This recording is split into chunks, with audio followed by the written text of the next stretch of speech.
a formula problem to apply to problem questions. Identify the issue, state the law, apply the law, and conclude. Okay, you know this, IRAC, ISAC, ILAC, however you learned it. But issue spotting is one of the key issues in this tort paper, okay, being able to identify issues, because he's mixing topics and he has 3 or 4 topics per question. So your issue spotting has to be right. In relation to ISAC, what I would tend to do is, some students tend to go, let's say the question is on trespass to the person, trespass to land, and nuisance. A student tends to go, this question deals with, some students tend to go, this question deals with nuisance, trespass to land, trespass to the person. Then they vomit out 40 pages on what trespass to the person is, what trespass to land is, what nuisance is, and then at the paragraph, Jimmy has a strong case. And you're like, well, you know, anybody could do that. Anybody could learn off that law and throw it out onto the page and then say, okay, either has a strong case or he doesn't. Toss a coin, he doesn't, okay, fine. Problem questions are designed to separate the men from the boys. It's designed to test your ability to be able to learn information from your manual, and no matter what problem question comes before you, you're able to change that information, or not change that information, change the form of that information to come up with the conclusion. I would say you read through the problem question 2 or 3 times, your underlying stuff. If nothing's ringing in your head by then, move on. You can't do the question. But after the first reading, you should have a general idea this is defamation. Second reading, specifically to do with publication and the defense of justification. And then you, in your opening paragraph, say these are the issues that are going to be discussed, or whatever the case may be. And then what I would suggest, let's say there are 3, 4 issues in the question, I would suggest you apply ISAC to each individual issue. So for example, if there's Mary, Tom and Paul you have to advise, I would take it, not necessarily put Mary, Tom and Paul as your headings, but simply say, in relation to Mary, I believe the following are issues that need to be discussed, and you identify the issues in relation to Mary. The law in relation to this, and you go through your case law, and then apply the law to Mary's case and say, therefore, having examined the law of X versus Y and W versus W, one would have to conclude that Mary's case is very, very strong. So what you've done there in relation to the issue arising to Mary is you've identified the issue, you've stated the law, you've applied it, and you've concluded. Paragraph, move on to the next issue. In relation to Paul, the issues that arise in relation to Paul deal with the following.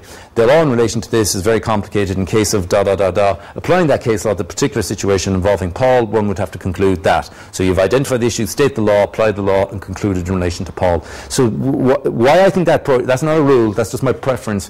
Why I think that's a good approach to take is one, you systematically go through each of the issues for each of the people you're being asked to advise. Secondly, you're constantly applying that law. So you're separating yourself from the person who's learned off an essay and you're using that law and you're applying it. Thirdly, I think there's less of a risk that you'll forget an issue.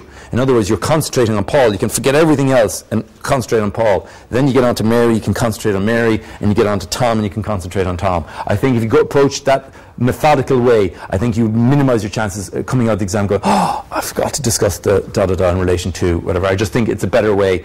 And then obviously conclude in relation to each of them. Then your wrap-up summary could be a summary of all issues. Therefore, having taken an overview on the law of defamation, particularly the area of justification, one could draw the conclusion that Mary has a very, very strong case for defamation. Tom has no case of defamation versus X versus Y. You could summarize the issues. I'm just rushing through this because I know you've done it before. Problem questions, read it a number of times, identify the issues, underline relevant aspects of the question.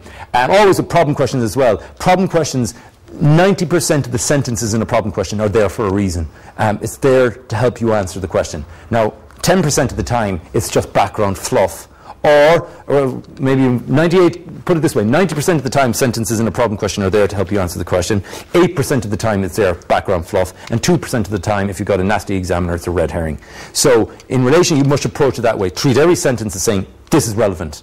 Read through it. I have no idea why it's relevant. Read through it again. It's not relevant, and then move on, you know, and treat it, and that way I think you lessen your chances of getting caught out and missing an issue. State the law, write out, I think, again, talk about vomiting, there is, an aspect to these exams where you have to learn off stuff, and just, I think you should do that when you've identified what the general issues are, and I think you should put all you've learned out onto your rough work, and then worry about later picking from what's relevant from what's not. Do this quickly, obviously, because you don't have a whole lot of time. So write out all your case, all your principles and your legislations and rough work in relation to the question. Develop an answer plan. Begin with an introduction, short one, as I said. Deal with each issue using ISAC. New issue, new paragraph. State the law, highlight cases. Again, this is a presentation issue. Again, if you're an examiner, you turn over a page and you're correcting 220 papers. What I did or do is I flick through the paper first and say, is that a 2-1? Is it a 2-2? Is it a first? Is it a fail? And you can tell pretty quickly what it is, particularly if the cases have been highlighted. Because you know yourself, you set the question. question, you know the cases you're looking for. And if somebody's highlighted the cases in some way, you can flick through and go, yeah, it's got all the key cases. This is definitely passing. My only question now is whether it's going to be 2-2 or 2-1 or even a first class honours. That makes it easier for the examiner. So whether you do a highlight pen or don't spend forever going pink for this case, green for that case, yellow for that case, and then you're suddenly time up, you've only one question done. But if you could just write them and get a highlighter and just highlight, highlight, highlight, highlight, and then move on, it does make it easier for an examiner looking at it to see, you know, whether you have everything down. Apply the law. This is a key issue and problem question students fall down in. As I said, they write out this essay on the trespass of the person and then they say, he has a case. There's no connection between the law and the question.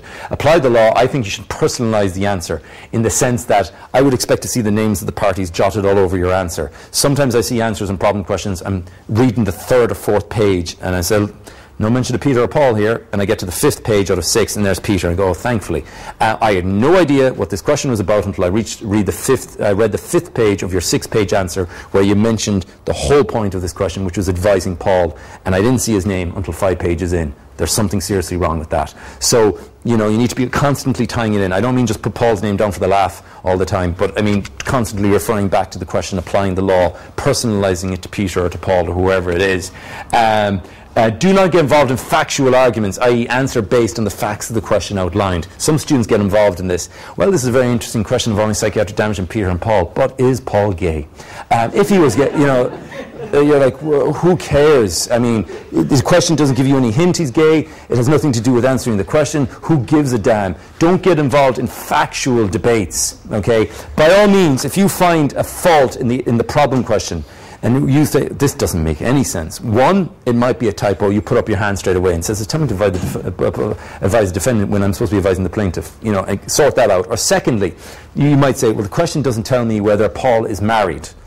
This could be important because it might dictate whether he has any dependents who could bring an action upon his death. Fine, deal with it in a sentence and point out saying, look, the question doesn't tell me and therefore it's leaning me down this road, but it doesn't clarify whether I should discuss this issue. If you're in doubt, mention it in a sentence and say, the question doesn't tell me or the question doesn't state, therefore I'm going to, you know, whatever. Don't use assume. I think that's a disaster if you use that word. Don't use assume. But you know what I'm trying to get at. In reality, of course, if you're a barrister, and you will be a barrister, please God, in over a year's time, and you're dealing with a client, and the client comes up to you and says, I was driving perfectly fine, that guy reversed into me. And you don't go into court and go, my client is completely innocent, he's a victim of a miscarriage of justice, and the other side goes, well, actually, he was pissed drunk at the time, he was driving a moped down the wrong way down a one-way street, and you're going, okay, maybe I should have asked that of my client. You don't get involved in that in these questions. You accept what's given to you on the facts, and you have to answer it on the basis. And remember who you're to advise. Too many students forget that they're to advise Paul or they're to advise Peter. That doesn't mean you tell Peter everything good about his case. I know you know this. You advise him the good and the bad and the indifferent. You advise Peter or you advise Paul. That does, as I said, don't brush stuff under the carpet because it doesn't suit him. Okay, so I went through that with the FE1s just this evening, and just again, just to, you know, I know you know that, but just to reiterate it in terms of, particularly the essay questions can be so, they can lull you into a false sense of security. As I said, if you're writing all you know on, stop yourself and say, I'm doing something wrong here, because the question should be asking me to do something in particular. So in relation to just then having finished the standard of care, sorry, it's the same slide, having finished the standard of care and, as I said, knowing it in sketch outline, this area, causation of damage. Now bear in mind, this has not come up in the past papers, okay? On the FE1, it comes up at least once every single year. And that, I think, that's more appropriate in terms of its importance, I think, to tort law, that it is that important. But again, you have to take into consideration that you're not sitting in FE1 paper and that this never has come up in past paper, FE1 papers. However, I do have a strong